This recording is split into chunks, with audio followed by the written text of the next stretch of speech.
દર્શક મિત્રો, ચૂંટણીનો માહોલ જામ્યો છે. વડોદરાની ગલીઓ ગલીઓ હવે બેનરો અને પોસ્ટરોથી છવાઈ ગઈ છે. ઉમેદવારો ઘરે ઘરે ફરી રહ્યા છે અને હાથ જોડી રહ્યા છે અને મોટા મોટા વાયદાઓની એવી લહાણી કરી રહ્યા છે કે જાણે આવતીકાલે વડોદરા પેરિસ બની જવાનું છે. પણ શું તમે ક્યારે વિચાર્યું છે કે આ નેતાઓ તમને કેટલા મૂર્ખ બનાવી રહ્યા છે? પણ જરા ઊભા રહો. શું વડોદરાની જનતા એટલી ભોળી છે કે આ નેતાઓના સ્ક્રિપ્ટેડ વાયદાઓ પર ફરીથી વિશ્વાસ કરી લેશે? વડોદરામાં ચૂંટણી આવે એટલે નેતાઓને રસ્તા યાદ આવે, ગલીએ ગલીએ ડામરના ઠીંગડા મારવાનું નાટક શરૂ થાય છે. પણ દુર્ભાગ્ય જો પહેલાં વરસાદ આવે ને આ ઠીંગડા ગાયબ થાય. નેતાઓ કરોડોના કામોની વાતો કરે પણ સામાન્ય નાગરિકની ગાડી કે સ્કૂટર ખાડામાં પડે ત્યારે તેને કમર તૂટી જાય છે. આ રસ્તાઓ છે કે કસાઈખાનું, જ્યાં માણસોની સુરક્ષા સાથે રોજ રમત રમાય છે. કેટલાય વર્ષોથી આ રડારોળ છે કે પાણીની સમસ્યાનો કાયમી ઉકેલ લાવીશું. ચૂંટણીના સમયે નળમાં પાણીનું પ્રેશર વધારી દેવાય છે, પણ જેવું મતદાન પતે નેતાઓની સાથે સાથે પાણી પર અંતર્ધ્યાન થઈ જાય છે.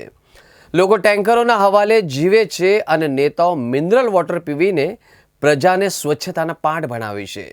વડોદરાના દરેક ઘરમાં આજે મચ્છરજાની ફરજિયાત થઈ ગઈ છે.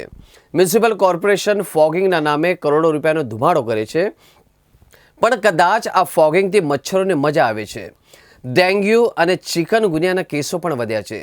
ત્યારે આરોગ્ય વિભાગ જાગે છે. નેતાઓ મંચ પરથી સ્વચ્છતા અભિયાનની મોટી મોટી વાતો કરે છે, પણ પોતાના વિસ્તારમાં ગટરના ગંદા પાણી અને મચ્છરોનું સામ્રાજ્ય જોઈને કેમ અંધ બની જાય છે?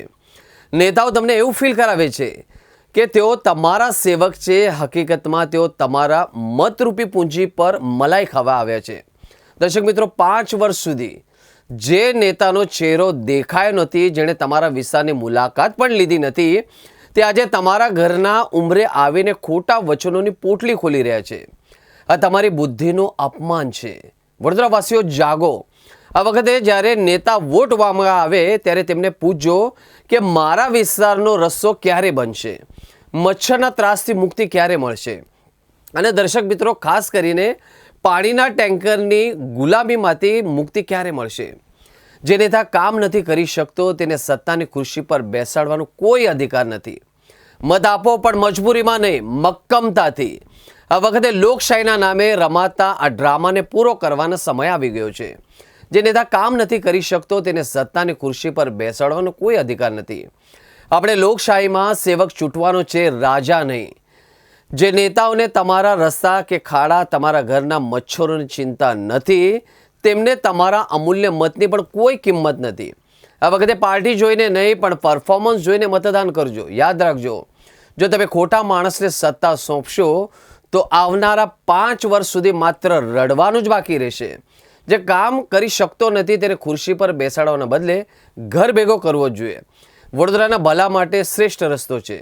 જાગૃત બનો, સવાલો પૂછો અને મતનો સાચો ઉપયોગ કરો. આ વખતે વડોદરાના મતદારોએ નક્કી કરી લીધું છે કે કોઈ પક્ષના રંગમાં રંગાયા વગર માત્ર વિકાસના કામોનો હિસાબ લેવો છે. આપણે સેવક ચૂંટવાના છે, રાજા નહીં. આ વખતે વડોદરા કામને મત આપશે, ખોટા વાયદાઓને નહીં.